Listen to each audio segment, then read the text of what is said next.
अगली सुबह होगी लोगों के लिए, बाकी लोगों के लिए नॉर्मल दिन सूर्योदय के साथ। लेकिन जिनका व्रत है उनकी तपस्या आज से चालू हो गई और अब वो शाम को सूर्य अस्त होने के पहले अर्घ कहा जाता है, यानी सूर्य को जल देना, उनको जो है प्रसाद चढ़ाना, उनकी आरती करना, इसकी तैयारी वो शुरू करेंगे।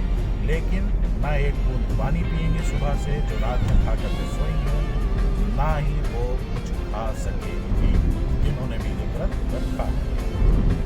अब सुबह से तैयारी लोगों की नॉर्मल दिन इसलिए क्योंकि हम लोग तो व्रत में है नहीं, हम चाय पानी कर सकते हैं, प्याज लहसुन का सेवन नहीं कर सकते हैं। हाँ, ये है कि नमक खा सकते हैं, लेकिन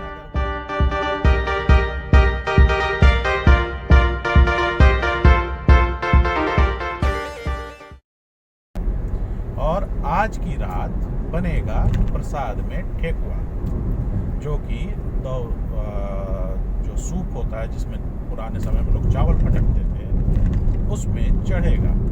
अब अलग अलग मान्यता है, जो लोग व्रत नहीं रख सकते हैं तो वो पुण्य कमाने के लिए इस छठ व्रत की एक कथा और मान्यता है कि ये छठ व्रत अपने पैसे से ना मना करके मांग के पैसों से मनाया जाता था कि हम जो है लोगों से मांगेंगे। अब चूँकि थोड़ा सा ज़माना मॉडर्न हुआ है तो लोग क्या करते हैं कि अगल बगल 4-5 घरों से अपना तय कर लेते हैं, तो वो उनसे लेकर के वो इस मान्यता को पूरी कर लेते हैं। लेकिन दूसरी चीज़ उसके साथ ये भी सच है कि मान्यता में अब जिनको जो लोग छठ व्रत नहीं रख सकते हैं वो इस छठ में दान करते हैं, अपने पैसे देते हैं कि मेरे तरफ से आप एक सूप में प्रसाद रख के चढ़ा दीजिएगा। उस प्रसाद में ठेकुआ होता है, फल होता है, और आपका जो बड़े साइज़ के नींबू होते हैं वो होते हैं, उसको मेहताब आई थिंक कहते हैं, आप लोग ने देखा होगा, वो काफ़ी बड़े साइज़ के होते हैं, वो छठ में ही ज़्यादा काम आते हैं, तो वो रखे जाते हैं। हर व्यक्ति अपना अपना, जिसको भी उस छठ में पार्टिसिपेट करना है लेकिन वो व्रत रखने में सक्षम नहीं है, या वो इस छठ के पुण्य का भागीदार होना चाहता है, वो अपना पैसा या अपना सामान पहुंचा देता है कि मेरे तरफ से आप इस छठ में ये चढ़ा दीजिए। अब उन सारे सूपों में नॉर्मली जो भी इकट्ठा हुए हों 2, 4, 10, उन सूपों में रात में चढ़ाने के लिए और शाम को अर्घ देने के बाद सुबह फिर सूर्योदय के पहले शाम को अर्घ दिया जाएगा, सूर्यास्त के बाद सूर्यास्त के पहले, और सुबह अर्घ दिया जाएगा सूर्योदय के ठीक समय पर, और वही प्रसाद फिर लोगों में बांटा जाएगा। जो भी घाट पे वहाँ मौजूद हैं जिन्होंने व्रत रखा है अपने हाथ से वो सबको प्रसाद देंगे। तो ये प्रसाद को बनाने के लिए भी समय चाहिए, तो वो समय है आज की रात, यानी 20 तारीख की शाम को अर्घ देने के समय। यानी आपको इस प्रसाद की तैयारी जो करनी है वो करनी है कब? 19 तारीख को। मैं आज की तारीख से बता रहा हूँ, जो इस बार व्रत पड़ा, यानी कि जिस दिन खीर का प्रसाद बटेगा उसी रात में लोग जग करके, वैसे नियम तो है कि जिन्होंने व्रत रखा है वही ये प्रसाद बनाएंगी, लेकिन चूंकि इतना बर्डन अगले पे हो जाता है तो परिवार के लोग सहयोग करते हैं और वो प्रसाद वो मिल करके सब लोग बनाते हैं, क्योंकि छोटी क्वांटिटी में नहीं होता है। इस प्रसाद को खाने के लिए अगर आप कोई व्यक्ति बाहर से जा रहा है, उसने देखा कि यहाँ छठ व्रत हो रहा है, यहाँ पे सूर्य को जल दिया जा रहा है, व्रत पूरा हो रहा है, वो व्यक्ति भी खड़ा हो करके प्रसाद पाने आ जाता है। उसको नहीं इस बात से फर्क पड़ता कि हम लोगों ने बुलाया कि नहीं बुलाया। जैसे कि आपका उसमें होता है, सत्यनारायण कथा में कहा जाता है कि अगर आप गुजर रहे हैं और आपके बगल में सत्यनारायण कथा हो रही है तो प्रसाद लेके जाना है। कथा में आप लोग ने सुना होगा, छठ का भी यही कहानी है, ये आप लोग समझ लीजिए बेहतर तरीके से। और रात में हम लोग ने तैयारी शुरू की बनाने की ठेकुआ। वो बनता है आटे से, गुड़ को बढ़िया से छान लिया जाता है ताकि उसका सब कचरा बाहर हो जाए। 2-3 बार छान करके पानी की जगह उसमें गुड़ का शरबत मिलाया जाता है, जो घोला जाता है, उसकी क्वांटिटी होती है, और फिर उसको आटे को साना जाता है। आइए दिखाता हूँ आपको।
संध्या अर्घ की शुरुआत हो चुकी है। वी आर सेलिब्रेटिंग छठ पूजा। देखिए मेरा बाल उड़ा हुआ है, इसलिए जो है हम रुमाल का इस्तेमाल कर रहे हैं। क्या ये सारा स्टेटमेंट आएगा। इसलिए इस उड़े हुए बाल को छिपाने के लिए, क्योंकि मेरा मुंडन हुआ था तो थोड़ी सी बाल हमारी उड़ी हुई है, इसको छिपाने के लिए हमने एक यंत्र का इस्तेमाल किया है। वो यंत्र का नाम है रुमाल। इंग्लिश में उसको हैंडकरचीफ कहते हैं। जो भी हो, इंग्लिश तो हमें आती नहीं है। यही है जैसे कि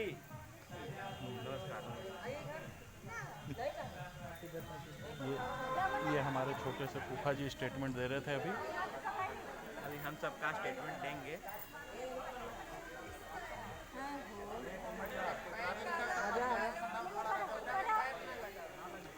नीचे वाला सीढ़ी पर उतर के बाबू।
मॉर्निंग दोस्तों, टाइम सुबह के 5 बज रहे हैं।